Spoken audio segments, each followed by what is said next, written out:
Where is evidence of that virus in this case? There isn't, Your Honor. They didn't test for it. That's my whole point.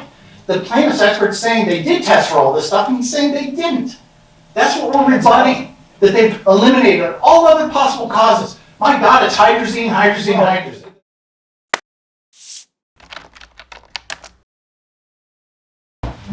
All rise. August 16 is now in session. Honorable Minutes presiding. Please be seated. All right, let's go ahead and set forth our appearances for the record. Will Kemp, Pepperman, and Parker. Good afternoon, Your Honor. Joel Odou on behalf of Real Water Inc., AffinityLifestyles.com, and Real Water Brokers. Good afternoon, Your Honor. Scott Rasmussen on behalf of the Hanna Instrument Inc. Afternoon, Your Honor. Jim Neale and David Spurlock on behalf of UNFI. Good afternoon, Your Honor. Jim Cavanaugh for third party defendant, Real Water of Tennessee, LLC. And just for the court's information, I have senior paralegal Peggy Dale from our office in here today. Rob Robbins from Milwaukee.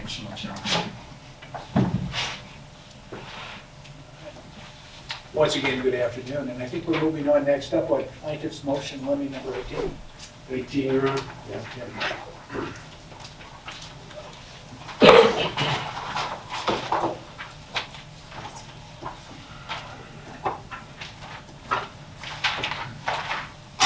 This is our motion to exclude Dr. Kenner. And I want to start out with Morse Staccato, which our firm represented, had the privilege of representing Andy Morse-Staccato in that case.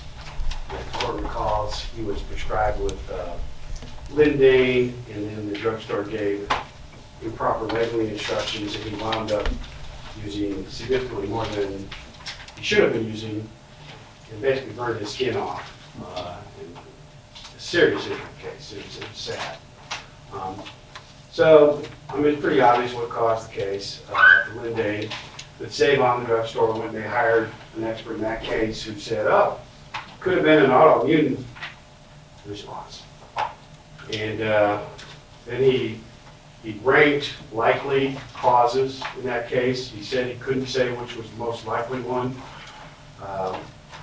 And he acknowledged on the stand, quote, that his ranking of possible causes was inconsistent with Nevada's evidentiary standard, unquote. Judge Earl was the judge in that case. I remember the case very well. Yeah, Judge Earl was, I worked for Judge Earl. Yeah, And, yeah, Judge Earl was a good judge. He explained the standard to him, and the guy couldn't get to more, still couldn't get to more than 50% likely, but he said out of his ranking, the Lindane was the most likely cause. Okay, that went to the Supreme Court. The Supreme Court said that the testimony was speculative and conjecture that failed to meet Nevada's evidentiary standards, reversed the verdict below for Save-On. Then it went back to be retried and settled right for the retrial. So that's our first case. The second one is the Williams case that we talked about. Pretty much basically the same thing. Here you have a case where you have hepatitis being transmitted from one patient to another that's confirmed through DNA match. And rather than concede the obvious that the needles were the cause of the transmission, the defense came up with this dirty scope theory and everything under the sun, but admitting the real cause. And so Judge Hardesty took another examination of the standard, and basically he confirmed what was done in Morse-Staccato. He cited a couple more cases, gave a little more language. But what he said is what the court said yesterday, that where the defense expert doesn't accept the plaintiff's theory of causation, he has to come up with the alternative causation to a reasonable degree of medical probability. That's the standard.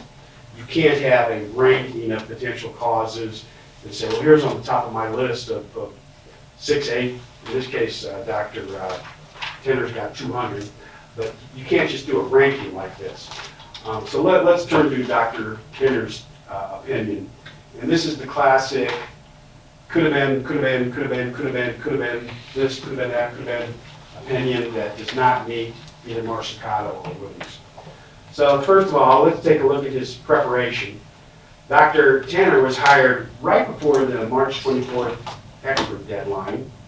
And Chris, let's have his first one, 14, 2 through 16.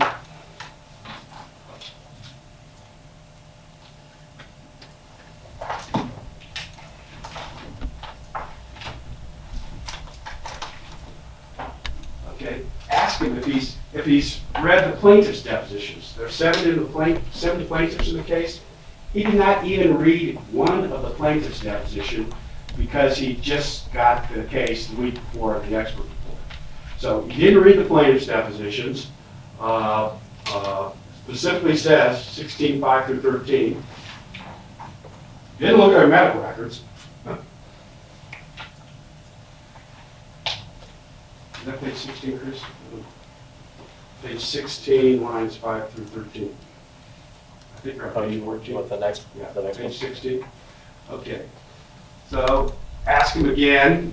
It's his customary practice to read the plaintiff's depositions, obviously, and the medical records. But he didn't do it in that case because he just didn't have time before he came out with his report.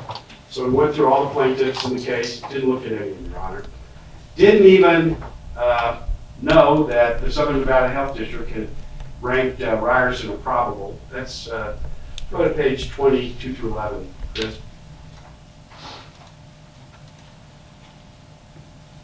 Here's his testimony about Ryerson. Do you know whether or not the Southern Nevada Health District determined this is a Ryerson case? And I go, did you know that before you wrote the report? So sometime after he wrote the report, he found this out.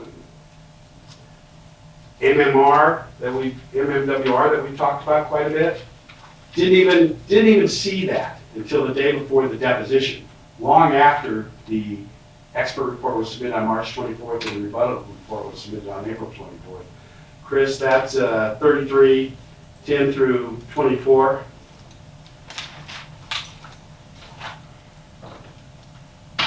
Show him the MMW report. Never saw it until the day before the deposition. Didn't take it into account.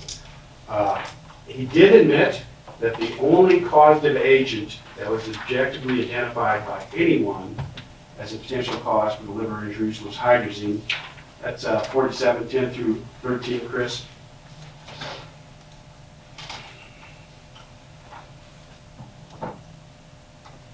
So no objecting testing that's identified any infectious agent other than hydrazine. And that's important, Your Honor, because later on we get into where he's this pathogen, that pathogen, could have been this, could have been that, could have been this.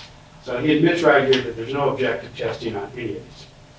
So I asked him the first question to see where he fits in the Williams hierarchy. Did you consider the potential that hydrazine was a cause when you wrote your original report? Did you consider the plaintiff's theory of causation? 32, 8 through 38, 22, please, Chris.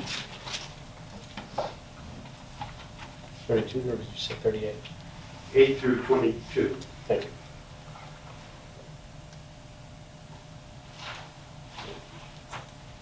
Did consider, first of all, Henderson to be a potential problem. Didn't know about the difference between 5-gallon jugs and retail bottles. And here's the key one, and it's also fair to state that on March 23rd, 2023, again, that's the date of his expert report, you did not consider hydrazine as a potential cause. Correct. So he did not So that consider. takes plausibility theory out. That takes it out, Your Honor. That's my point. And let me establish that a little more. 37, line 23 through 38, 1, Chris. Ask him this again. And, you know, Your Honor, we litigated both of these cases, Morsicata and Williams, so we kind of know what the standard is here. 37, 22 through 38, 1. When you issued your first report, hydrazine was not one of the possible causes you looked at, correct. And when he issues the second report, it still wasn't. Okay? Let's go to 38, 17 through 22.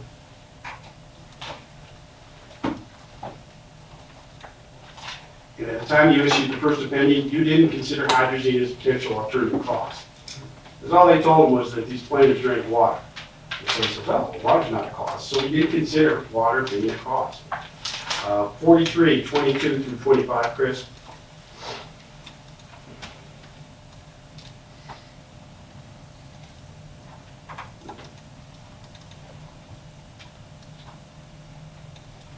did not consider water as an alternative cause. In addition to hydrogen, he didn't consider water to be an alternative cause. All right, 59, 22 through 24.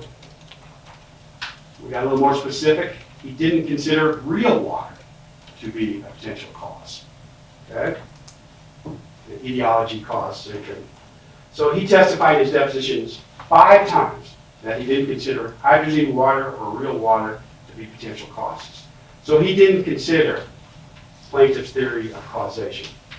So that means if he's going to give an opinion in this case, he has to identify a cause to a reasonable degree of medical probability. So we went through each one of the plaintiffs. Alternative causation theory. Yeah, he's presenting alternative causation theory, so he's got to come up with something solid.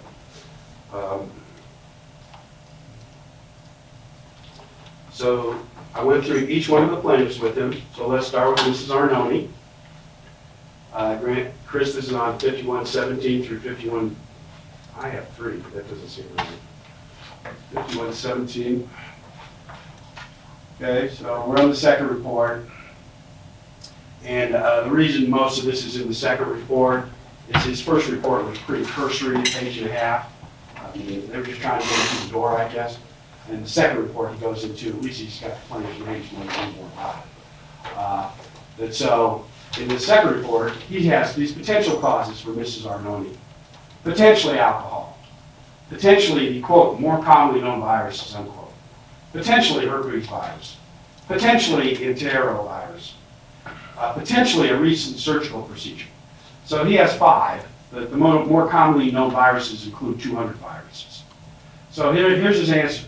These are examples of what's more commonly known to cause acute liver disease in a person of this age. So we tried to boil down on it a little bit. And let's take a look at 52, 12 through 16. Please, Chris. Starting with alcohol. So remember, this was number 1 on his list of possibles. So you can't, as we sit here today, you can't say to a reasonable degree of medical probability that it was alcohol that caused Mrs. Arnone's acute liver injury. Is that correct? Correct. All right. Gave him one more chance. 63-13, Chris.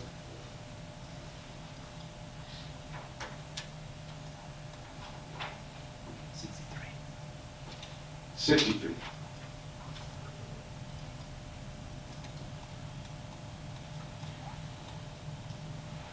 Okay, so what he started doing is the same thing that the doctor did in the Moiscata case. He started ranking causes and comparing causes.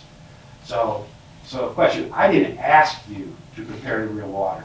I asked you out of the 5 causes, you could not say it was more likely alcohol. There's a reasonable degree. Medical certainty as opposed to the other 4. So, under history. Not considered highly likely. Can't tell from the record that it's more likely than not. So, this is not an opinion to a reasonable degree of medical certainty on the alcohol. Now we go to the other ones for Mrs. Arnone, 64. And the same is true of the other 4 common ones. Again, it was common viruses, enterological virus, and antigen, and another one I can't remember. So he can't say whether it's more likely than not that those were the specific ones. So he couldn't say it was definitely one of these etiologies, one of these causes. So here we have an expert on the Arnone case, doesn't consider plaintiff's theory of causation, and he can't say what these are. This is the exact same thing we had in Moiscata, just throwing mud up against the wall. So then we moved to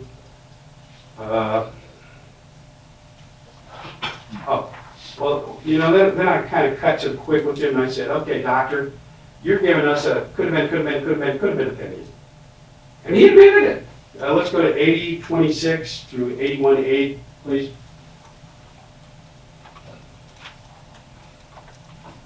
Is it fair to summarize your opinion that it could have been many of these unknown viruses, but you don't know which one? Is that fair? Answer, it's more likely than not the real water in 2018. But one of the viruses, yes. But you don't know which virus. Without the testing, I can't say which one. That's Miss Arnone's case. All right? So now So we there's move. there's not even a foundation. There's not even a foundation for this, Your Honor. Exactly. So now we move to Mr. Haley and Mr. Belsky. Okay? And that's on page 79.9, Chris, through 80.11.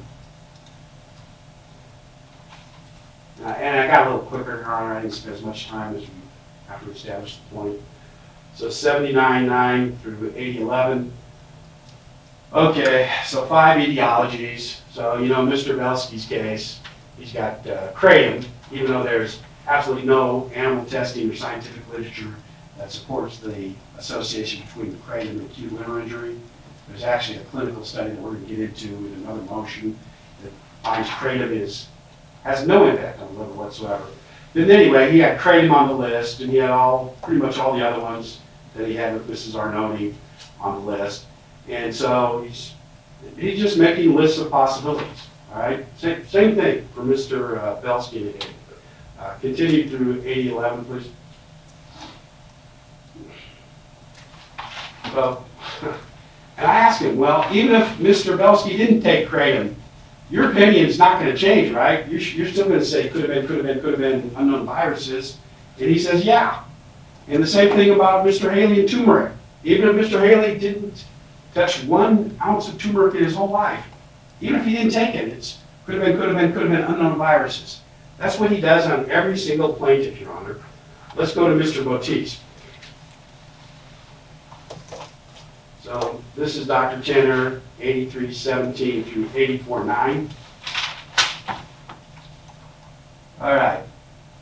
So doesn't matter whether there's alcohol present, like Mrs. Arnone. Doesn't matter whether or not there's kratom or turmeric, like Haley. You don't need any of those. It's still an unknown virus. And he answers yes. The next one, Chris. True. So it's always an unknown virus. 1 of 200, doesn't know which one because there's no objective proof of any of them. But it's always that, Your Honor. So when we end the deposition, I ask him, all right, so it could have been any of these 200 viruses.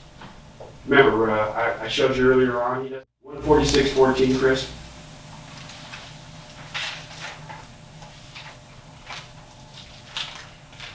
Your opinion is it's more likely than not some virus we talked about. He said there were 200, but we talked primarily about 5 to 8 of them. But you can't say to a reasonable medical certainty that it was a specific virus. Is that right? Yes. That's it, Your Honor. That is a worse situation than we have had in Morsicato, because at least the defense expert in that case was ranking 4 or 5 things and tried to get to the more likely than not, couldn't get there. This guy's just saying what's possible. You know? That does not meet the evidentiary standard in Nevada. And for that reason, Dr. Tanner's testimony should be concluded. Thank you, sir. We hear from the opposition. Yes, Your Honor. So, always at a disadvantage, Your Honor, when you're in the room with the guy who argued the case, right? But it's an advantage for me that Your Honor was actually involved in Williams. So, I'm certainly not going to explain to either one of you where we're at, but I am going to tell you that what you just heard, I tend to agree with everything that Mr. Kemp just said if we were under number 3, the option number 3 in Williams. And his position is that my client or my expert has to give an opinion of an independent alternative cause, and that has to be to a reasonable degree of medical certainty. And he's right, if that's what he was given. He bases that decision. He's telling Your Honor that we've dropped into option number 3, not option number 2 under Williams, because my expert did not address 2 issues, hydrazine and water, in his rebuttal report. But if you look at his rebuttal report, Your Honor, we just go to it. And it's Exhibit E to my report, to my opposition. And the first page talks about all of his qualifications, fellowship at Harvard, guy's very well qualified.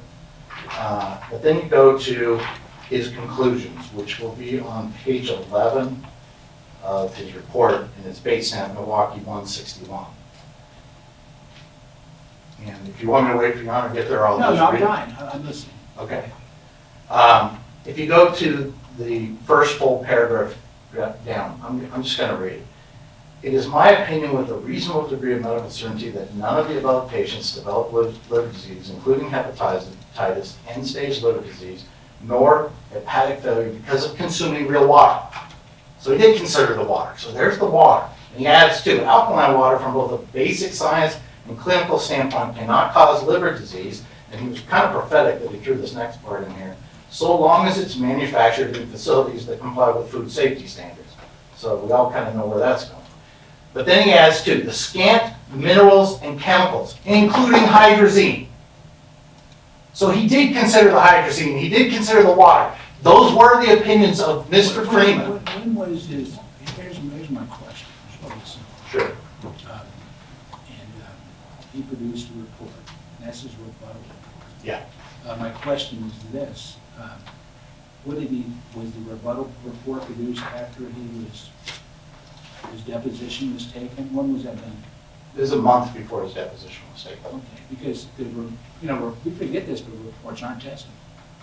Yeah, I agree, Your Honor. All reports do is put the other side on notice Right. of what your claims are. The reports don't come in, right? Yes. And then you have examination of witnesses, and that's when you challenge them based upon their opinions. And so, one thing I will say, and I was a trial judge in Williams, but I mean, as far as opinions are concerned, number one, any expert opinion, whether it's from the plaintiff's perspective or defense perspective, there has to be an appropriate foundation for it, first and foremost. Secondly, and Williams is very clear in this respect, that if you don't accept plaintiff's causation theory, you have to offer up an independent alternative causation theory. There has to be a foundation for it, right? In essence, if there's this other potential cause, it has to be a real cause, not a possible cause, right? And then you have to opine to a reasonable degree of medical probability. That's what it requires. Then when it comes to plausibility theory, the big distinction there, and once again, you have to have foundation for the plausibility theory, but you have to accept plaintiff's causation theory and say, you know what, it could be that, but there's evidence or foundation for this other causation theory, and maybe it's this one. That's what Williams says. If there's no foundation, out. If he can't opine to a reasonable degree of medical probability, out. That's what the law says. This is a real quick summary.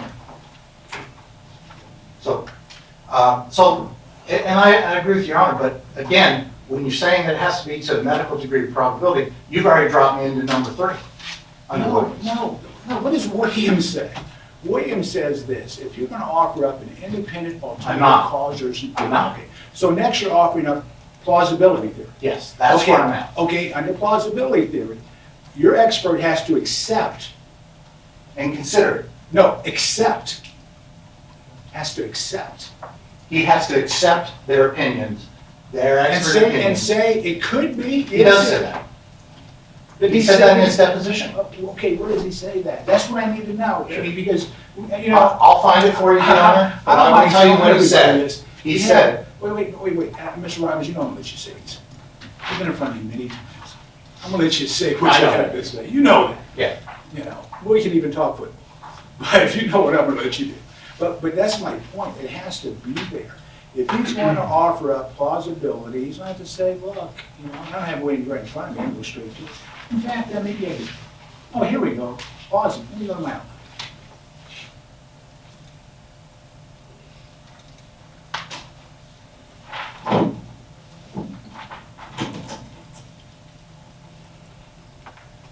I think this is straight out of the case. Thank you. That's okay. But I mean, it's straight out of the case. But go ahead, Mr. Robbins. What do I need to look at from the deposition testimony? it'll take me a minute to get to it, Your Honor, but while I'm doing that, you would agree with me, Your Honor, and if I'm wrong on this, then I should just sit down, but if I'm under number 2, the rule under Williams is, if the defense expert testimony, his rebuttal report, is used for the purpose of cross-examining the plaintiff's expert or to otherwise contradict the plaintiff's causation theory by comparing that theory to other plausible causes, the defense expert does not need to state each additional cause to greater than 50%, let me get the right word, probability. We agree that's what Williams says. I'm correct in reading that. I'm in a room full of experts on this case, so I'm asking, Your Honor.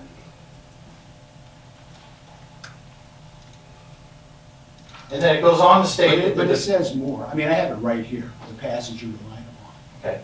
I mean, it goes on. It does. It says if the defense expert does not consider the plaintiff's theory, consider it, not accept it, consider it is what it says, the plaintiff's theory of causation at all, then the defense expert must drop into number 3, essentially, go into the independent causation. Well, actually, the independent causation is number 1. Plausibility is number 2. Well, I'm actually reading where it says the defendant may, 1, cross-examine the plaintiff, 2, contradict, and then 3 is independent. So I'm taking that from the numbering that they put within the I case. understand. That's fine. But he was asked later on, because in his deposition, you know, what he's really saying, Your Honor, and you could board hear him if you want to, is he considered the water the cause, he considered the hydrazine the cause, he considered it, but then he immediately dismissed it, okay? But if he dismisses it, He considers it. No. If he dismisses it, he has to opine to a reasonable degree of medical probability. No, I would disagree with Your Honor on that. It says he has to consider it. He did consider the water. That was a Trojan. I know, Your Honor. Listen, I told you I'm at a disadvantage. So, but I'm reading from the language, and it says he has to consider it, and he did consider it. It's in his report. He considered it. Okay? Now, I'll keep looking for the part of the deposition where it was asked, but he goes on to say, Mr. Kemp asked him at one point, well, is hydrazine one of those possible etiologies? Yes. But is it the more likely than not one? No. And I will find that. It'll take me a minute, but that's the testimony that was elicited from him during his deposition. But, you know, in a case, this is what it says. This lower standard is necessarily predicated on whether the defense expert includes the plaintiff's causation theory in his or her analysis. Which he did. It's in his report, Your Honor. He considered the But it goes further, hydrazine. it says that the defense expert does not consider the theory of causation at all. And that's my point. If you're saying that it's not part, if they're rejecting the plaintiff's causation theory, any new theory they bring up has to be to a reasonable degree of medical probability. If that was if that wasn't the case, then they can speculate all day long. I agree, Your Honor. If you read his deposition, it'll be very clear to you. It says right here, so you go to page 37 of the depo, which is attached to my opposition as Exhibit F. And I'm going to read the question. And I'm reading from page 37, line 15. And without doing this study, you can't eliminate hydrazine as a potential cause. Answer, aye, and then it says, so without doing this study, you cannot eliminate hydrazine as a possible cause. Correct, true. So that's his opinion. And there's another section in here too that I'm still looking for where he says, when he's considering the different etiologies, that hydrazine's one. So it's included in his opinion. That's where he says that hydrazine is an issue, it's a potential issue, he just disagrees that it's the more likely than not issue. Okay, here's my next question, because in here it talks about competent evidence. For the other alternatives, what foundation is there for those opinions? Okay, well, let me kind of go back through that, Your Honor, because if you turn to the reports that we're rebutting, okay, Mr. Kemp wants to say, could have been, could have been, could have been. Very good at that. But he's actually rebutting, it's not his could have been that he's rebutting, it's the couldn't have been from his experts that are rebutting. It's almost their language exactly. So if you turn to, we'll start with Mr. Houston's report, which is... Because I'm going to be candid with you. I mean, really what it comes down to, when you talk about consider, that means that could be one of the causes. But if it's rejected... It wasn't rejected. He says it's still a possible cause in his deposition, Your Honor. He just doesn't think it's more likely than not that it's a virus. He thinks the way this thing outbroke, based on his experience, the outbreak of this is more consistent with like an adenovirus type outbreak. What evidence That could have been circulated from the thing. But what evidence of this virus do we have? That you don't. It's just the way that it outbroke, based on his knowledge and experience. But here's as a predicate, as a foundation to giving that opinion, it has to be based on competent evidence. So he Sure. can't sit and speculate. It could be anything. Sure. Right? It could Sure. be. I mean, I'm not a hydrazine expert. I'm not a liver doctor. But there's a multitude of factors that could cause liver failure. Sure. But my point is this, you can't just say, well, it could be this or it could be that unless it's competent evidence, there's a foundation for it. Sure, doesn't have to be more likely than not, but it can't be wild speculation. No, wild speculation is, okay, it could be a virus, where's the virus? Oh, okay, well, I see where you're going. That's my point. Well, Well, you know, that how does the plaintiff know that he bought a real water bottle if he doesn't have a receipt? Well, nobody saved the Well, receipt. but you know what, here's the thing. Can I just please get this out? No, I understand, but my question is this, we can't wildly speculate, we have testimony from plaintiffs that they bought real water, right? And that's my point, but tell me, what evidence do we have of this virus?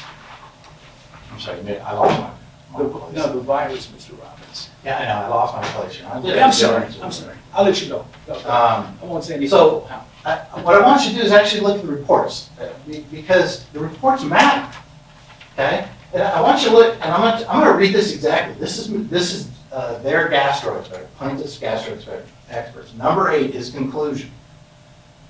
Each of the above patients had extensive evaluations of their liver to exclude infectious, viral, metabolic, and inherited disorders that could have been responsible for the onset of an acute liver injury or liver failure. I know what I was going to say, Your Honor. None of these experts were there 3 years ago or 2 years ago whenever these people got sick, and then they got better. So it's a little hard to put a burden on my expert to go back and say, well, how come you didn't find out that it wasn't herpes virus? Because it's done. It's over with. You're not going to be able to find that out, and it's not my burden. Why didn't they do it? So, but here's the other thing. So he continues on, and this is the could have been nonsense I keep hearing about. This is their expert. All of the possible etiologies. That's the phrase they don't like in my client's reports, in his opinion. These possible etiologies. Could have been. It's not my language, my expert's language, it's their expert's language. And he's rebutting it because he thinks they jump too far in this conclusion when they say all. Remember we talked about 200 viruses. So apparently 200 viruses, all of the possible etiologies of an acute liver failure in each patient were addressed thoroughly at each institution, including toxic ingestion, supplements, and alcohol, and were excluded. All my expert says in his rebutting of saying, hey, there's other more likely causes out here, viruses, the way this thing had an outbreak. They did not consider all of those. They considered some in each of these 7, I think it's 7 plaintiffs were at. They considered some, okay, at some of the institutions. They did not consider all. They didn't consider some of the more likely ones, and that his opinion is it's more likely that one of those other viruses or some other etiology, which could be hydrazine, is one of them, was more likely the cause of the outbreak. Okay, what their expert, what Mr. Hudson is saying is all these things have been excluded. So, and if you look at my client's expert report, his actual report, and we'll just start with the first person, which is Arno. Okay, he doesn't. When you ask about wild speculation, he's not wildly speculating when he rebuts this. And if you go through, and I'm at Milwaukee 153, which is attached, again, Exhibit D. I have it right here. It's Exhibit D. You want me to wait? You're on? No, go ahead. She has it. She does a wonderful job. Well, I want you to read it because it's super important. Because I get what Your Honor is saying. If I was falling under that third category of alternative, I wouldn't even stand up. I wouldn't even oppose this motion.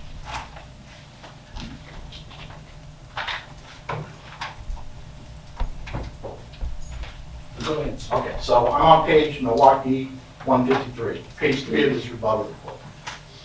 He goes to Mrs. Arno. He goes to her entire medical history here.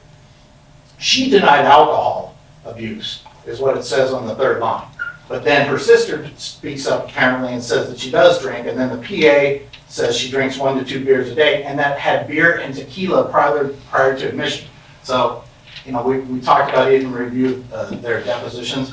They're not nearly as important as the medical record. That's what he did review. So he went through the medical records. He goes through all the testing. The second category talks about they got through with viral hepatitis test, which is ABC. And they did tox screen, okay? And he goes on in the last paragraph. Is one beer daily alcohol abuse? I don't know, maybe we should let the jury figure that out. I don't know. I mean, from a clinical definition, I don't think that much. I'm not an expert. well, I asked him that question. I mean, because you look at the question, is this, and it's really simple. She denied alcohol use. The sister said she drank one beer a day. Does one beer a day rise to the level? I know, she showed up with beer and tequila in her system. But I'm just, well, I would think that, I don't know if there's much data out there regarding substance abuse and alcoholism, that a person becomes an alcoholic or abuser of alcohol drinking one beer a day. Okay. 6-pack, 2 6-packs a day, yeah, absolutely. Okay, well he goes through the alcohol stuff, and you know, their doctors, they were concerned enough that they put it in their reports. But there's another, more likely issue, and that's that she had had a surgery 2 weeks before this at Southern Hills, I think it was. And even though it's not noted in the medical record, I guess she presented with somnolence, I don't know what that is, which he states is more often a late finding in acute fulminant hepatitis. So she presented with something that can result in acute fulminant hepatitis, which is what we're dealing with in this case. So, and so it could have been something related to the anesthesia or the surgery related to the anesthesia that occurred 2 weeks earlier. In fact, he says it's far more likely that that occurred with Miss Arnault, that that's what brought this on, than drinking the real water. Okay? So he doesn't, and then he finishes it up, and I just want to say, he says the entire process likely began earlier, consistent with the recent surgery. Okay, so he's went through her whole medical records. He's given a couple possible alternatives of how a virus or how some other possible explanation could have resulted in the liver. Reports of Dr. Huss and Dr. Freeman, as they did not consider the alternative, more common etiologies, and they just jumped to that conclusion, number 8, that they've all been excluded and they've all been looked at. Now, they don't have a basis for that opinion either. They just jumped to that conclusion, Your Honor. And he says, you know, blaming hydrazines is convenient, but it's not as likely as the existence of these other etiologies that exist. And we were going through COVID-19 at that time, which that could be a possible issue.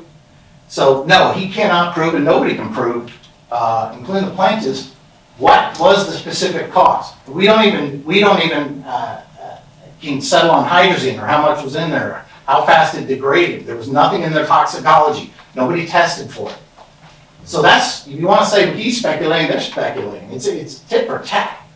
So, but he's basing it on his years of experience, his dealing with liver issues and viral outbreaks, and he's saying that there are far more likely causes, and it could be, and he doesn't even exclude that it could be related to real water. He actually thinks it probably is. He doesn't know that it's the hydrazine. He doesn't know that it was an employee that was capping these machines by hand because the capper was broke, and maybe they had some type of infection. Could have been the delivery driver dropping off the bottles. That's how that virus could still be connected to the real water product, but still not be hydrazine, or the minerals, or anything else in the product.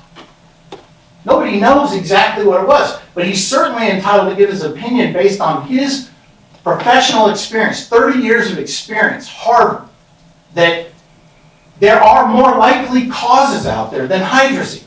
There's never been a hydrazine outbreak, food-related, that caused widespread liver failure. Never. But there have been lots of outbreaks. Adenovirus outbreaks in New Jersey and Arizona recently that affected children. So there are other possible alternative explanations, and they're not wild speculation. And they could have resulted in the same distribution to these same people through the delivery of the product, but not actually have been in the product.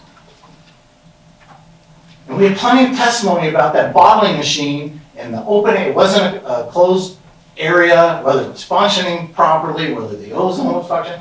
I don't know which is gonna be the results of all those in front of a jury. They're gonna have to decide for all that.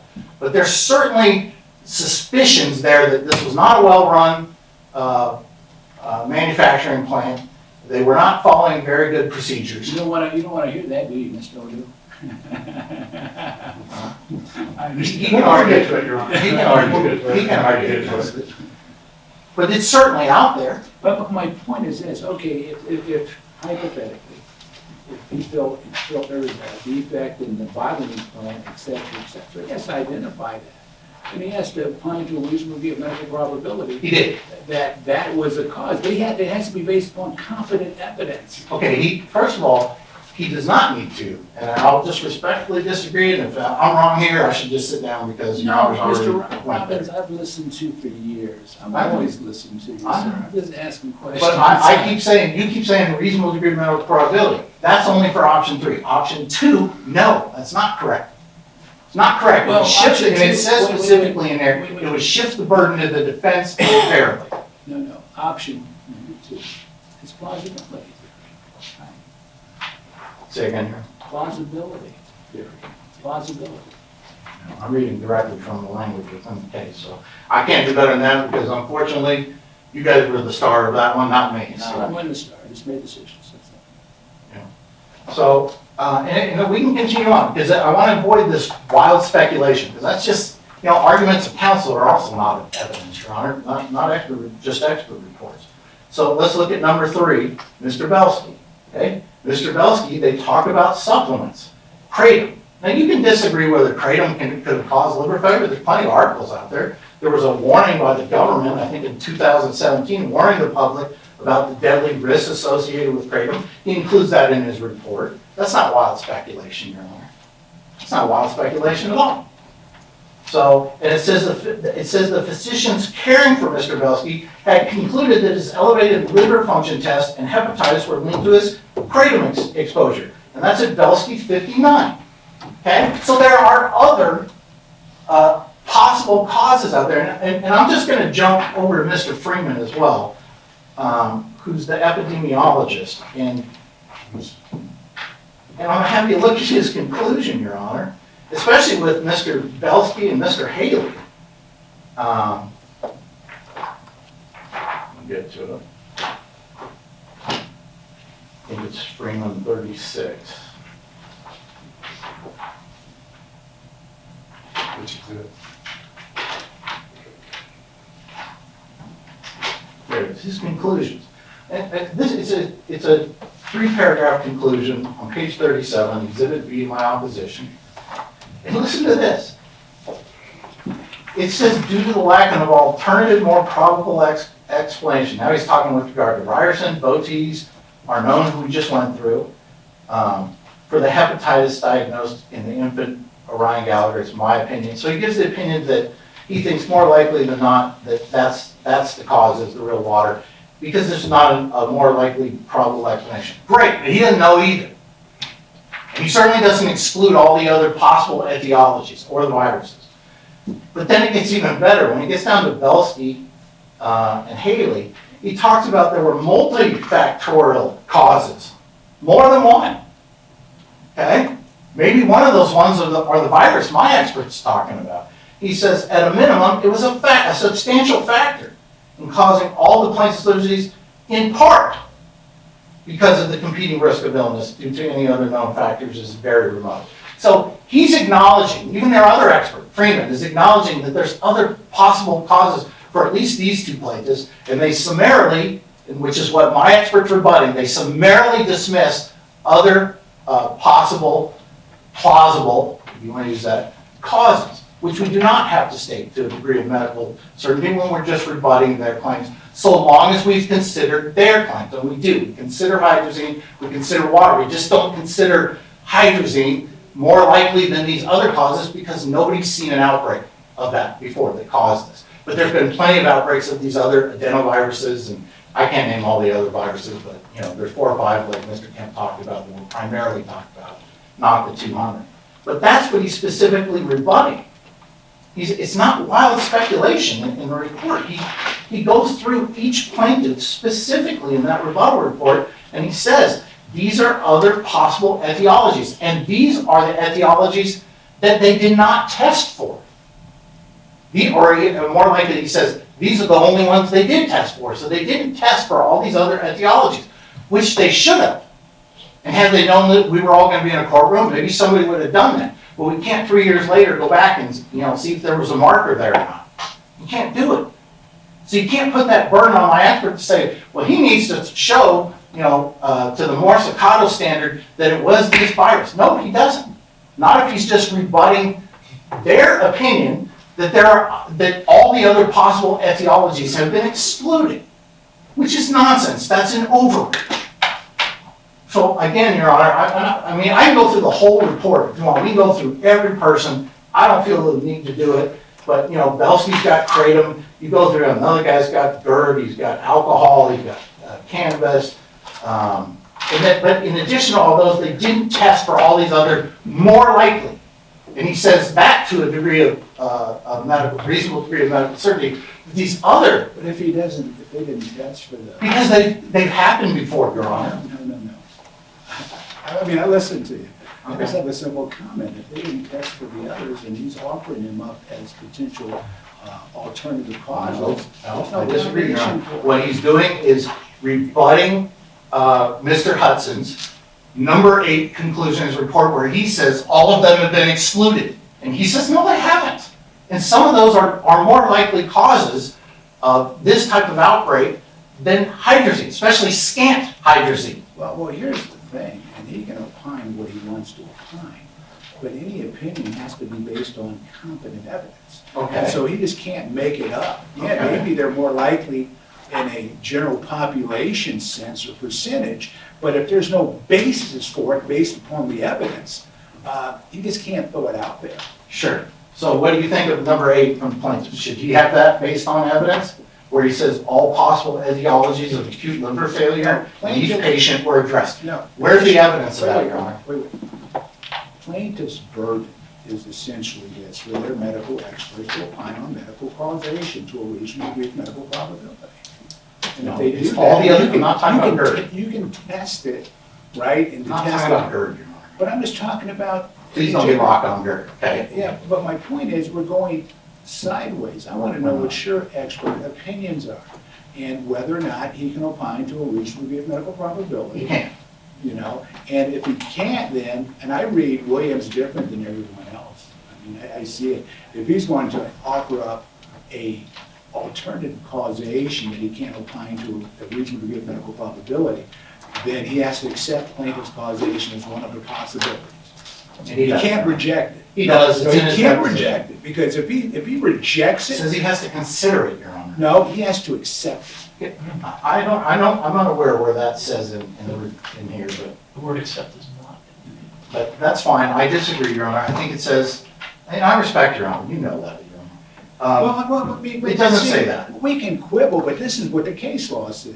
I'm It reading says this this. lower standard is necessarily predicated on whether the defense expert includes the plaintiff's causation theory in his or her analysis. If the defense expert does not consider, meaning include, in his causation analysis, because what you're suggesting makes no sense. Because why would they have to opine to a reasonable degree of medical probability if they're not accepting or considering plaintiff's theory as one of the other causations in the case? Because that doesn't make sense to He me. did include it, Your Honor. Yeah, well, I mean, what he has to say, it could be this. He may not accept it, but he includes it. And he No, considers it. well, you know what, we can quibble, accept means include to me.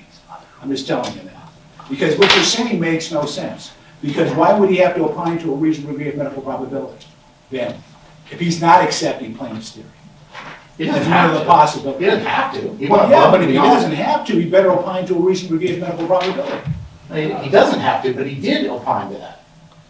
That is in there. Look, that's the last sentence of his report. It is to that Here's the standard. thing, and I, this is like when we dealt with some of the other issues. He was confronted or tested during his deposition. How did he respond? Well, I mean, I can read you a whole bunch of there are tons of questions. We handpicked them. I can go through the whole thing if you want. Yeah, but I mean, You know, no, but sure, I'm just. One of them, it says it's more likely than not, to a reasonable degree of medical certainty, that it's one of these other etiologies rather than from real water. There again, he's considering real water. Okay, but wait. Okay, my question is this. These other etiologies, what's the foundation?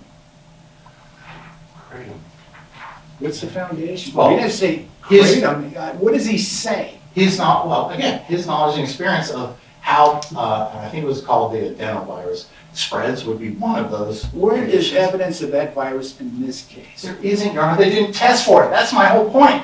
The plaintiff's expert's saying they did test for all this stuff, and he's saying they didn't. That's what we're rebutting, that they've eliminated all other possible causes. My God, it's hydrazine. Well, here's the thing. And it might be hydrazine. Wait. I don't necessarily think the plaintiff has to eliminate all possible causes. What he has to do is apply. But he did in his report, Your Honor. Wait. He has to apply to a reasonable degree of medical probability. More likely true than not. Not certainty, but more likely true than not. Probabilities. 51%. That goes to the jury. Right? The problem is they did opine that they've exhausted all other possible. That's what we're rebutting, Your Honor. That ridiculous statement in the report. That's what he's rebutting. You're going to let the plaintiff make a ridiculous statement and not my expert, apparently. And I don't think either are ridiculous. I think they overreached. We're saying you're overreaching. There are other possible etiologies out there.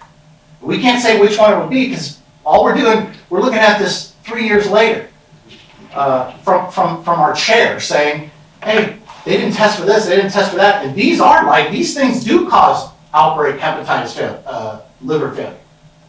You know what has never been determined to do that? There's never been an outbreak of for adulterated food? Hydrazine. So when the plaintiff's expert in number 8 conclusion says all other possible etiologies have been exhausted, they tested for them. When they tested for 3 on this one, 2 on that one, 4 on that one. This is nonsense. You can't say that. That's what we're rebutting. That's something that shouldn't go to the jury uncontradicted by expert testimony because it's not true. That's what he's rebutting. He considers water. He considers hydrazine. So therefore, we can contradict those statements and propose alternatives without having to get to the reasonable degree of medical probability standard. That's Williams. And that's what he did. That's all he did in that rebuttal report. He looked at number 8 and said, how can that dude say that? How can Dr. Hudson say that? That's nonsense. They tested for a handful of things at the hospital, and a lot of times people just got better while they were trying to figure things out. And that was the end of it. They sent them home. And I'll represent to the court, Your Honor, I'm trying to find it here, and I know it's after page 30 somewhere towards the back. But Mr. Kemp asked him if hydrazine was one of those possible etiologies. And he said yes. He just did not think it's the most likely of them. So he considered it. It's in the deposition. And as an officer of the court, I'm going to represent to you. It's in there, it's attached to this exhibit. And I can find it, but I'm just up here trying to answer questions and find it at the same time. But I know it's in there.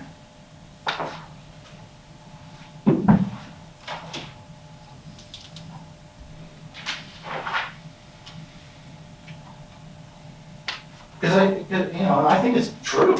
So what does this mean? If the defense expert does not consider the plaintiff's theory of causation at all, Right.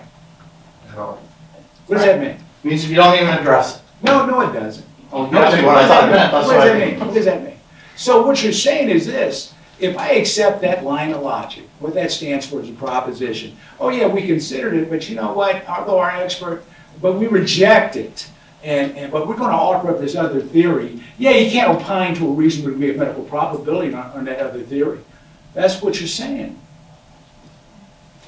I don't think we're saying that. With all due But I mean, respect. that's what it would And be. he did consider it. I'm saying, what does that mean? You got to consider it. He did more than just, in a glance, consider it and throw it out. There's a complete analysis for each one of those plaintiffs in his report of everything in the medical records that they tested for, didn't test for, whether it was, and then other etiologies such as alcohol, cannabis, kratom, prior surgeries. He went through those as well, and he said, those are possible etiologies, okay? And there's also these other viruses that were non-viral, or undetected viral, I guess is a better way to say it, that they did not test for.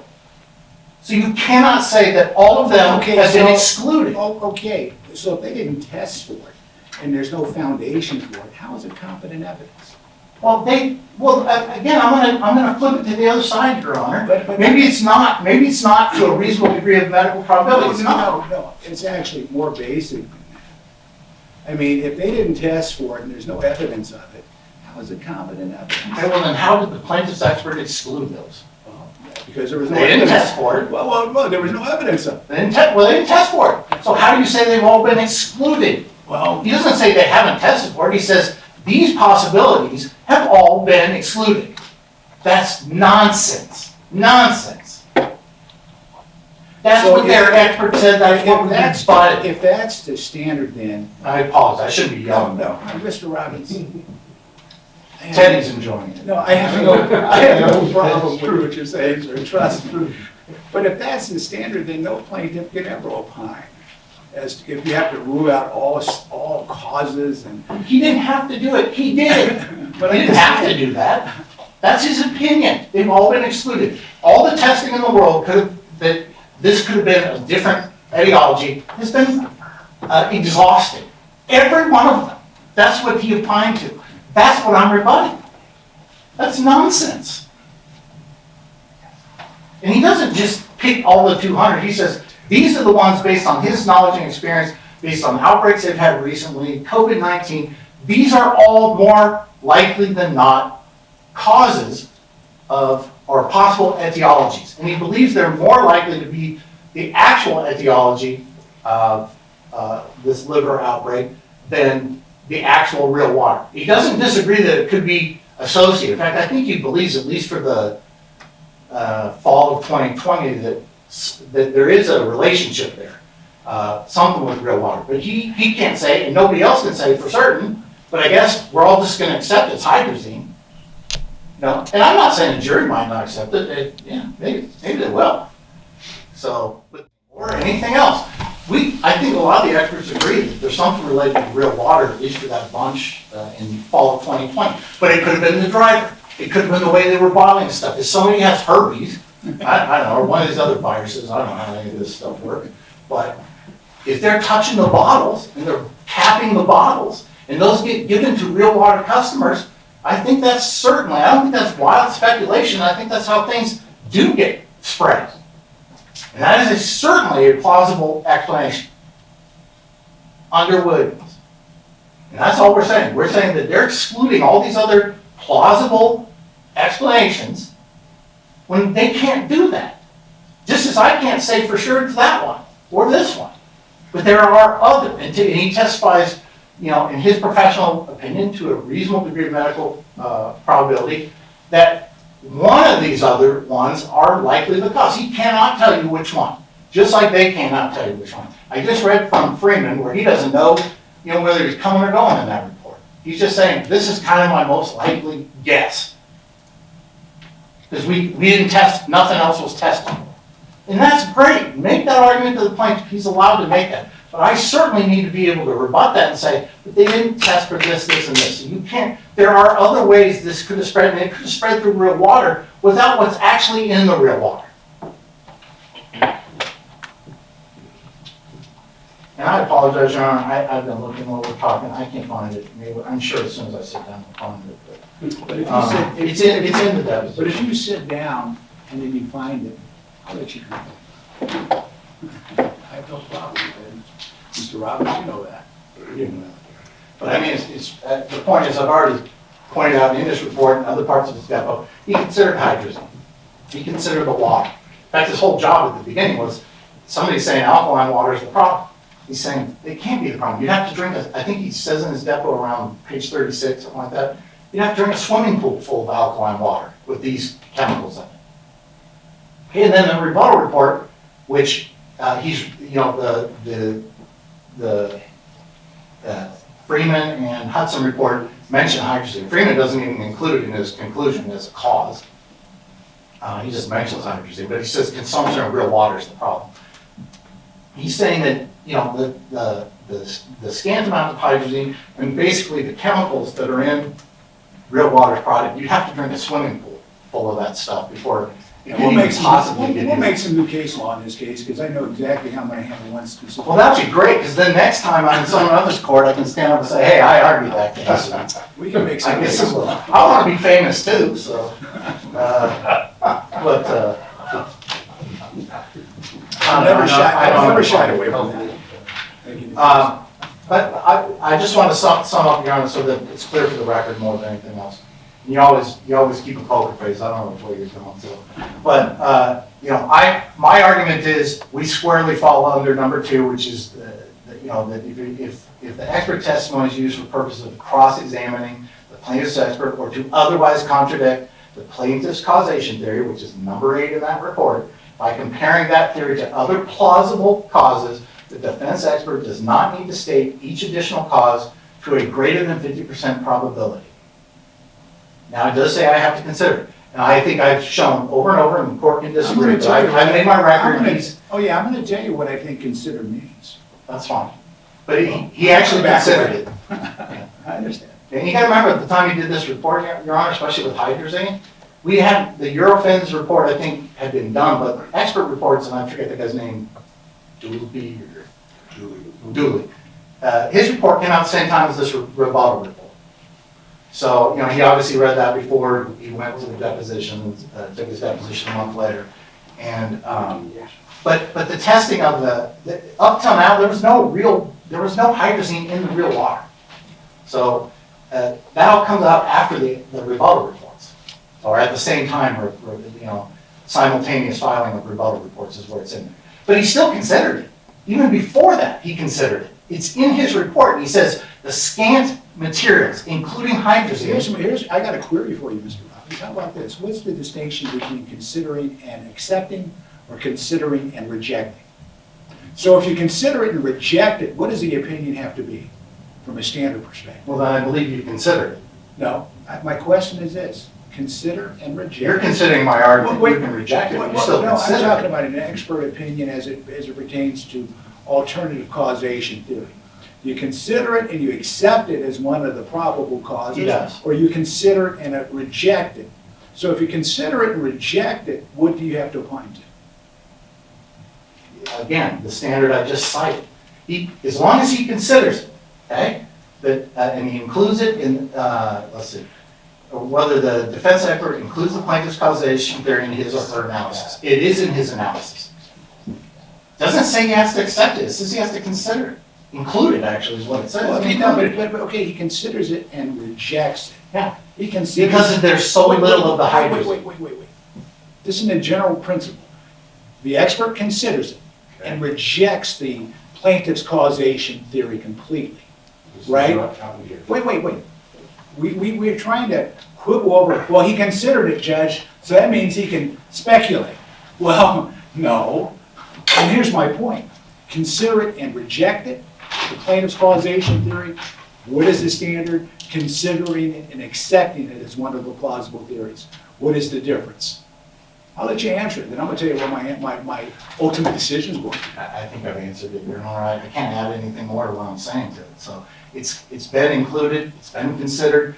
If the court thinks that my expert have to accept that as the etiology or a more probable one, No, but I mean, I won't get to that. But I mean, we say, oh, Judge, consider it. Oh, Judge, consider it. Okay, what's the impact? Consider it. No, it's included in his report. He says the scant amount of hydrazine is something that he believes would not lead to liver failure. That's considering. I'm not talking about what's in his report. I'm talking about his medical opinion as it relates to other causes, potentially. If he considers the plaintiff's causation theory and accepts it, what happens? If he considers it and rejects it, what happens? If he accepts it, I go settle the case. I'm not a moron. I don't want to try that. No, we want to be really clear. I mean, from a legal concept. I mean, to me, it's pretty straightforward. If he doesn't accept, if he considers it, it's not a question of just consideration. Does he accept it? Does he reject it?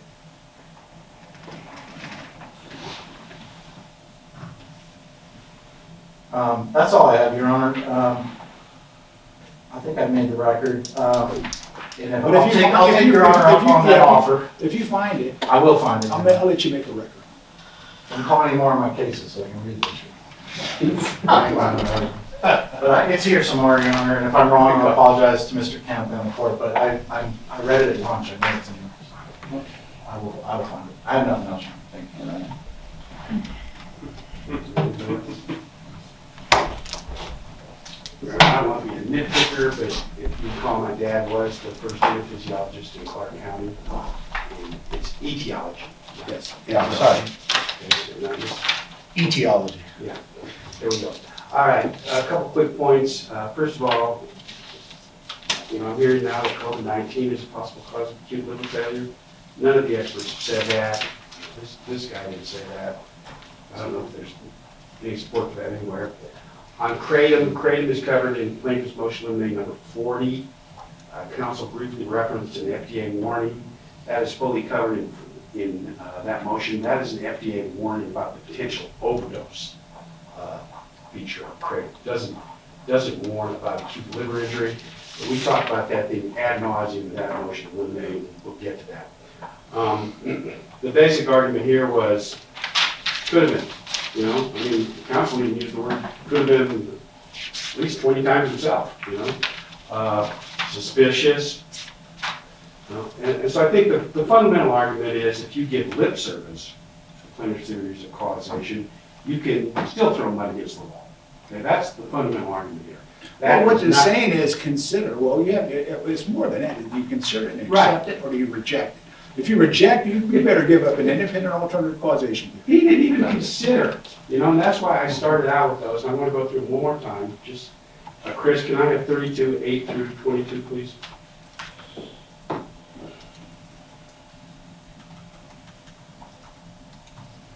And just for the record, his deposition was taken on May 25th, 2023, which is a month after the rebuttal report on April 24th, 2023, which is another month after the original report. I guess his was filed the day earlier on March 23rd. But in any event, this is the final word, the deposition. So, question. Okay, so is it fair to say that when you wrote the report on March 23rd, 23, you did not consider, first of all, the Henderson process potential cost? Correct. And it's also fair to say that on March 23rd, you did not consider hydrazine as a potential cost. Okay? Did not even consider it, Your Honor, much less consider and reject or consider or accept. He didn't consider it. Next one, please.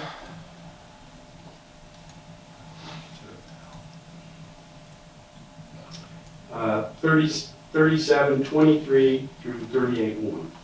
3723.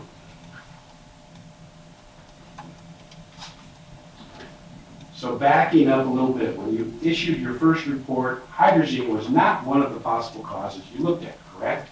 Answer, correct. And when you issued the second report, hydrazine still wasn't one of the possible causes you looked at. He says he had heard that there was trace hydrogen, but he still didn't consider it. And that's made clear by the next two. Next one, please, Chris, which is 3817 through 22. He says no. So back to your first opinion. At the time you issued the first opinion, you did not consider hydrazine. Next one, Chris, 4322 through 25.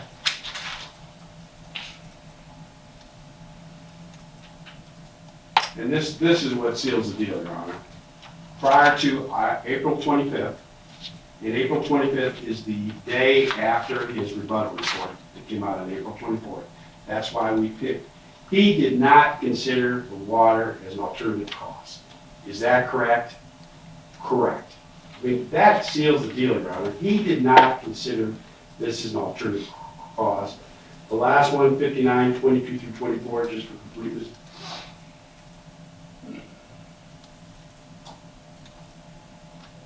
And you do not include real water as a possible etiology.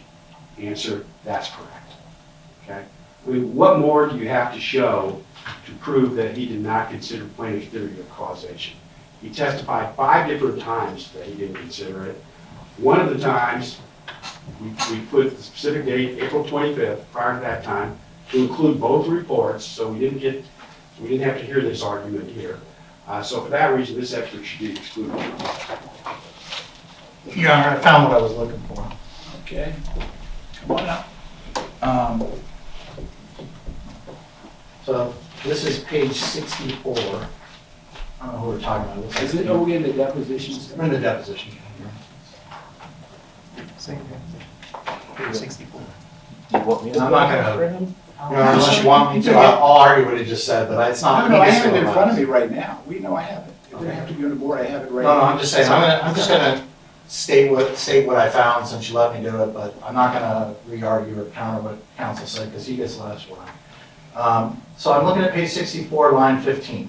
Question, okay, when you say that you're including the possible source of a virus as real water, there's an objection, witness. That is possible. It is possible. It's possible during this time period because of what the CDC identified with the epidemiology, and if she was consuming the 5-gallon jugs, for the purpose of this report, and even the report, and even as of right now, with my knowledge, I do not know if she was consuming, but if she was consuming 5-gallon jugs, and if it is true they came from the Henderson facilities, and given the date she was admitted, assuming the depositions are correct, with the quality issues, yes, it would be possible that this case is related to the real water. Is it more probable than not? No, it's just a possible etiology. The other etiologies are still more common.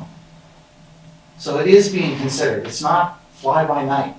Now you gotta remember too, all that talk about, well, the first report, I admit, he didn't address hydrazine because it really wasn't kind of an issue. So I just want to make sure I understand, this is what you're saying. You're saying, look, Judge, all the experts have to do is just consider it. And if they consider it, they don't have to opine to a reasonable degree of medical probability. Correct. Listen, they looked at it and considered it, and they. No, I'm not saying that, you're right. I don't think you can just, I don't know the right word. You can't just throw it in there, go. Right. But you don't have to go testing. That's not our burden. We don't have to go test water. I don't think that's a good idea, but we don't have to do that. So he just needs to consider it. And he says in the deposition that there's never been an outbreak from adulterated food with hydrazine that caused this type of outbreak. But there are tons of adenoviruses that have this exact similar type of outbreak. And he does not believe that any of these places, plaintiffs were tested for the adenovirus. So it's very specific. He's not being flippant. He's not saying coulda. That's because their expert says all the other couldas have been excluded, which is absolute garbage. It's not in the medical records. It's not based on any type of foundation, and I get to cross-examine them on that. I'm not here whining about it. But my expert should get to state to the jury that, hey, what that guy said is ridiculous. They didn't test for all this stuff. Here's the medical records. Here's what they did test for. These are other etiologies. Etiologies. Okay, so I'll be ready for trial. I don't like that. We should change it. Mr. Robbins, you're doing fine. Etiologies. And I respect your passion. Okay, so I'm not going to argue anymore, Your Honor. I mean, I've had my say. I've made my record. I appreciate letting me find that other portion of the deal. Mr. Kemp, you page 44, line 16 that he represents says virus, doesn't say hydrazine. I mean, I'm kind of surprised a little bit in this respect because I thought Nevada law was fairly settled in this specific area. And this goes back to Raz versus Las Vegas Medical Center, Prabhu versus Levine, that's one I forgot about, back in the 80s. All the way up through Morsicato, Hallmark, Williams. I kind of call them the trilogy of cases as far as this is concerned. And this is how I interpret the case that I was a trial judge in. And I don't mind saying that. But when it comes to, yeah, you can cross-examine an expert. You can do that. That's one of the ways. But I don't, because it doesn't make sense if you say, well, Judge, we considered it. And then you have this independent alternative causation, and you can't, but you don't accept it. It just doesn't make sense, right? And so I'm making the record clear. There's a distinction between considering and accepting versus considering and rejecting. If you consider and you reject plaintiffs' a causation theory. And when you think about it, it's not that high of a standard, right? It's only more likely true than not, right? But you have to come up, if you reject their causation theory, you have to apply to a reasonable degree of medical probability. It can't be whatever. Now if you accept it, but I'm not saying you can, and if you accept it, you don't have to say it's the number one. You can put others up there that might be ahead of it and say, yeah, it could be theirs, but I think this might be slightly better.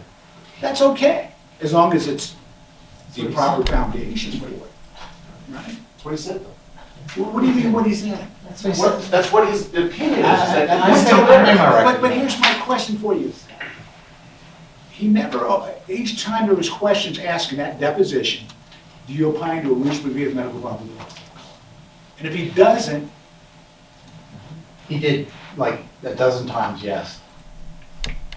what do you mean he did? He says that the other possible etiologies are more likely than not to a reasonable degree of medical probability than the hydrazine theory. You know what, you know what?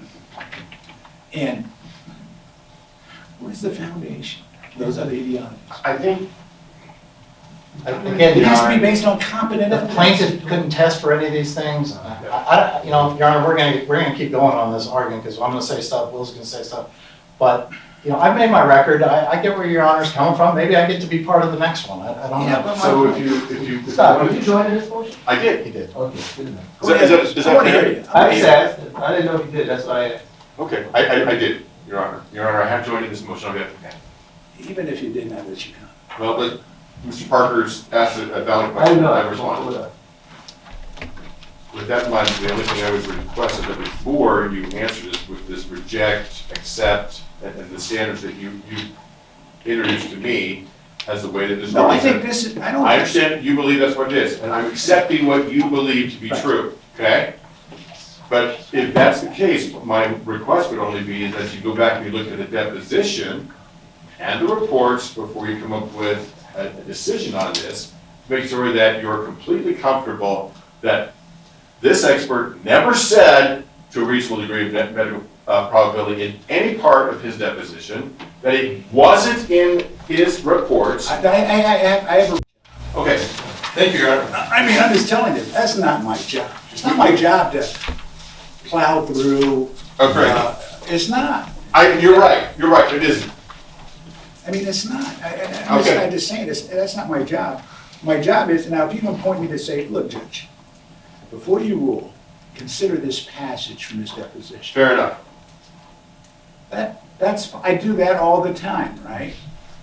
But I'm not gonna go back and I agree. follow, right? It's not You're my right. job. Yep. There's Mr. certainly- Robbins, is there something you want me to consider? Oh, I'm sorry. Trying to find it. But yeah, I would specifically ask you to look hard at Mr. Hudson's, no, listen, I'm being specific here. Okay. Mr. Hudson's report, conclusion number 8, okay, and of his original report, because that's what, and then go look at my experts' reports, and each one of those, that's specifically, that's the problem opinion that we're rebutting, Okay. specifically. And that's the one I think under Williams, we've considered the other stuff, it's included in there, he thinks it's less likely than these other etiologies. And that's what he's saying, but he's specifically rebutting their opinion that all other etiologies have been tested for and exhausted, which is garbage. That did not happen, okay? The hospitals didn't do it, none of the experts were around, you can't go back after the fact and do it, these people have all recovered. So, you know, to say that my client should have to have done testing to figure out if it was this other virus, I don't know how you would do it at this point. Well, It's not his burden. Well, they do have burdens, what you're gonna offer. Well, if you, No. And this is my point. There are standards. That's probably the best way to say that. There are standards when it comes to expert opinions, right? It's a standard. And so experts can't just get on the stand and say, it could be this, it could be that, it could be that. They can't do that. Your Honor, I've been quiet, I guess, and been dying to get up when I say that. Okay. Well, let everyone else. Okay, thank you, Barry. I did. I say this only because I happened to see Judge Stu Bell today. And the last trial I believe that Judge Stu Bell did was a trial that I had in front of him. and he allowed this expert to come in and say there was a possibility that the plaintiff could have hurt himself in between the accident and caused a shoulder injury. We objected to that testimony coming in. Judge Bell let it in. The Supreme Court reversed it, saying no expert can come in and just hypothesize that something could have happened. So what about this, what about that, without any foundation. And so when you kept pressing Mr. Robbins as the foundation, if he wants to use a virus, show us where one of those employees had a virus that he could trace back to the capping issue. If he believes it's something else, some other drug, show us the drug in this case. If you want to use Mr. Rasmussen's help from the gallery about Creighton or turmeric, have him tell us why he believes to a reasonable degree of medical probability that it was something other than that with foundation behind it. That goes back even to the Hallmark. None of that's been offered by Mr. Robbins in terms of his expert's testimony at deposition or in his reports. And of course, you're right, those reports don't come in. And the deposition testimony after the two reports have been produced are the best guide of what he's going to say. Well, in certain respects, and that's kind of, it depends on what was covered in the deposition. Because some lawyers will they'll attack it right on. And if they get an expert to say, you know what, I got this opinion in my report, but there's no foundation for it, and I can't opine to a reasonable degree of medical probability, that's a problem. That's a problem. That's exactly right. But if the report isn't addressed head on and is still out there, then that's shame on the attorney deposing. yeah, because what are the reports for? They're for notice. That's it. That's what they're for. They're for notice. They don't come in. They're put the other side on notice as to what the opinions are going to be. So when you take your deposition, prior to Rule 16, we go in and we'd have no clue as to what the opinions were of the expert. Absolutely. Can I respond to Mr. Parker when you're done? Oh, of course, Mr. Robbins is a big motion. You can. I just want to say again, I think we're missing the boat. All due respect, I think we missed the boat again, okay? Plaintiff's expert, not mine, plaintiff's expert includes in his report an opinion that says all these other possibilities have been excluded. My guy's simply rebutting that, saying, no, they weren't. No, they weren't. They don't say that all of that, and how did they do it? They look at the medical records that were in existence at the time, because that's the only thing plaintiff's experts can look at. So they look at the medical records and they say, it probably has to be hydrazine because everything's been tested for and looked at. My expert says, okay, hydrazine could be a possibility. Now keep in mind, the hydrazine stuff really comes into play at the same time this rebuttal report is filed. They're all filed on the same day. But what do I do when Mr. Kemp puts on the screen right in front of me deposition testimony regarding hydrazine, and that's what he opines to? That's a good question, Your Honor. So we could voir dire if that's really the issue. I think that there's vagueness in that question probably, because it was considered, I think when he's saying that it was the cause, he doesn't believe it's the more likely than not cause, but it was considered. So when you say you didn't consider this, I think there's some possibility that there's a misunderstanding in that question, because it doesn't jive with this report. He did consider it, but he does not believe it to be the more likely than not cause. So he does ask that question over and over again, and he does get the answers. And I get the frustration with Your Honor. That was this, and I don't mind saying it. Then what you do is when that expert is turned over to you, you ask him a few questions to make sure you hammer down what his opinions are.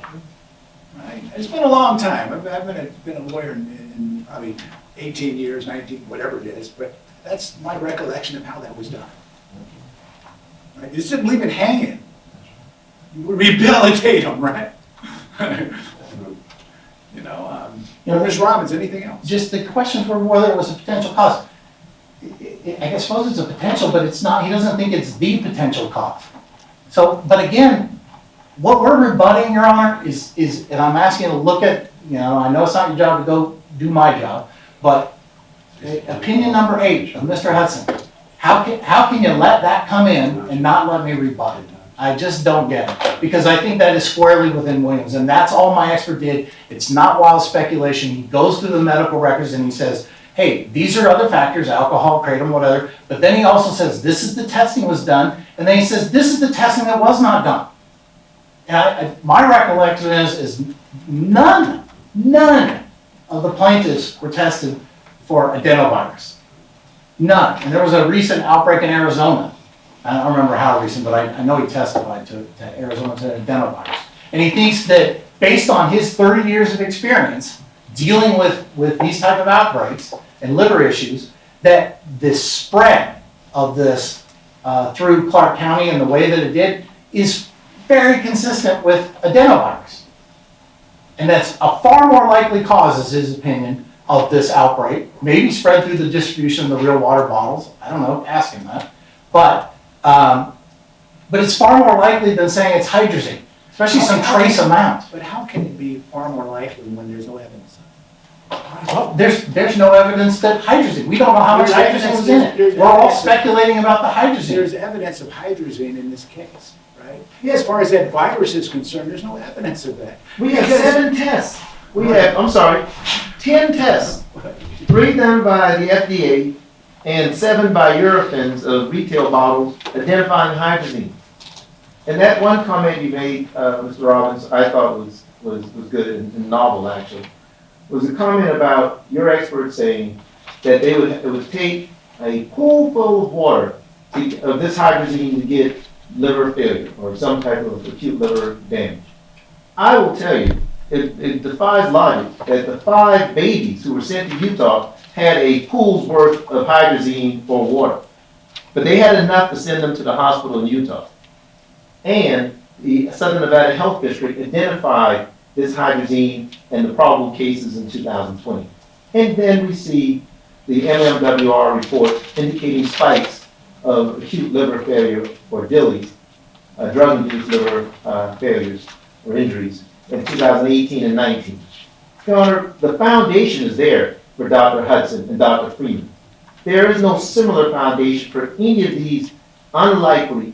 But I'm not concerned about, I'm not going to say, well, Judge, you know, I know we have this issue in front of me right now regarding this expert, but what about their expert? I'm not going to. Thank you, Your Honor. We'll deal with that on the appropriate motion, right? It's not like, what about this, what about, no, it's not like that. I mean, because at the end of the day, this is what I have to do. And I don't mind doing it because I always tell you why I rule the way I do. And there's going to be an issue regarding consider, well, meaning, well, he thought about it. No, it's more than that. Let's consider and accept, right? Then plausibility theory enters into play. Or if he considers it and rejects it, then his opinion better be to a reasonable degree of medical probability. And I don't mind putting that in the record, and we'll let the Supreme Court deal with that issue. And so on, because other than that, the 3 standards would make no sense. It literally would make no sense, because all you would say, well, I considered it, but then I can speculate, right? No, it could be anything. And that's out for the record, gentlemen, that's how I interpret consider. Consider and accept, consider and reject, right? If you consider it and accept it as one of the plausible theories, then yes, he doesn't have to opine to a reasonable degree of medical probability, but it has to be plausible. And he didn't have to say it's the number 1. He could say, yeah, it could be this one, but I kind of think this one or this one might be more. But yes, it could be that, right? It could be plaintiffs is 1, but I think 2 or 3 are more probable. But I accept 1. 62. That's fine. That's plausibility theory. Right, well, there has to be a foundation. Okay, I just want to make sure. No, it has to be competent evidence. There has to be a foundation for everything. That's So you right. just can't make it up, That's right. right? There has to be a foundation for all opinions. It just does, you know? And I'll say this, if it's considered and rejected, then you have to apply to a reasonable degree of medical probability. That's the only way it makes sense. Anyway, put up that one slide again so I can see it one more time, Mr. Kemp. You're one you asked him about the hydrazine. Which one, Ronnie? The one that says, I think it was 43, 22, 25, Chris. Not been the one before.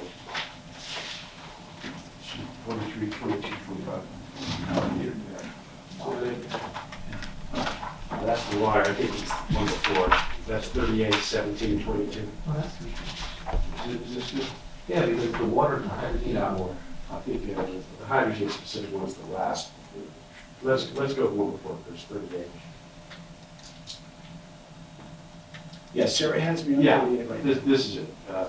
And remember, hydrazine, there were 2 hydrazine tests. The first one was the FDA on the concentrate, 3 different test results.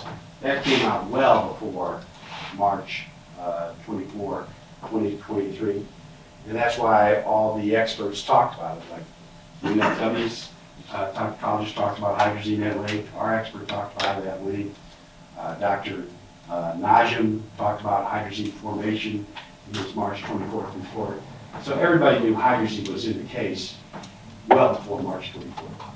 After that time, we had the Europeans testing that confirmed that there was hydrazine in retail bottles. But so specifically says right here, he didn't consider hydrazine as a potential alternative cause, Your Honor. I don't know how much clearer it gets. And like I've already said twice, I asked him 1, 2, 3, 4, 5 different times in the deposition to confirm it because I wanted to nail this down so we wouldn't be debating this point. Your Honor, one other thing, just for the record. When I said that Mr. Robbins' approach was novel in terms of the last argument, this wasn't me being critical of Mr. Robbins. I think, unfortunately, his expert just didn't do a thorough job. I think his argument tried to make up for what I consider to be an incomplete investigation by his expert. I disagree that he did, Your Honor. And if Your Honor looks at those, it's not laughable because it really is an important issue because he's very specific when he goes through each plaintiff and he addresses it. And keep in mind that the hydrazine at the time that he did his rebuttal report, okay, was what we're talking about. There'd been no evidence of it showing up in any of the water. And here's my last question for you on that issue. I just want to make sure I'm clear. He issued his rebuttal report and then he was deposed, right? Yes, A month later. Okay. And that's when the Eurofins testing ended up in whoever the other expert report is, Dooley, whatever. And then, so he did address that at his deposition because that came out afterwards. But he does address hydrazine in his report. He does. He just doesn't think that's the most likely. You said he could rank them. Well, he did. He doesn't think it's the most likely. He doesn't think it's the actual cause. That's not what he said in his He deposition. did, and I read that section. He read you the ones where he talked about hydrazine. I read you the ones where he talked about hydrazine. We're both handpicking the ones we want, but it was addressed. Page 38, right? Thank you, Sarah. So back to your first opinion dated March 23rd, 2023. At the time you issued that opinion, you did not consider hydrazine as a potential alternative cause. Is that correct? Is that correct? Answer correct. Except that he did in his report. That's what I'm saying. There's some misconnect on the question and the answer, Your Honor. Judge, You can certainly word hear him. Disconnect. How much clearer could this be? Is that correct? Answer. Correct. Because we're talking about cause. Was this the cause? So he's in that mood of saying, no, this was not the more likely cause. I don't consider this to be the cause. So, okay, now, if he, all right, this is what I get it. I understand there might be some confusion as far as the standards are concerned. To me, they seem fairly clear at the very outset, and I don't mind saying it. Since Williams has been issued, I've never had this level of confusion as to how to apply Williams. I've had a lot of cases come through here, and I'll just say it. And this is how I read it. If you're going to offer up an independent alternative causation, the opinion has to be to a reasonable degree of medical probability. There has to be a foundation. It has to be based upon competent evidence. However, if you reject plaintiff's causation theory, you have to offer up your own independent causation theory to a reasonable degree of medical probability. That's what the law requires, right? Because that goes to the whole foundation and basis for any expert opinion, right? And so, unless I'm missing something here, I'm granting the motion because to me it's a pretty clear issue. It's vetted. The Supreme Court can review it. They can decide. They can say, Judge Williams, if you're wrong on this, and they can reject my consider and accept versus consider and reject. And if you reject it, you have to opine to a reasonable degree of medical probability, because under those circumstances, it would be truly an independent alternative causation. That's how I see it, gentlemen. We'll take a break.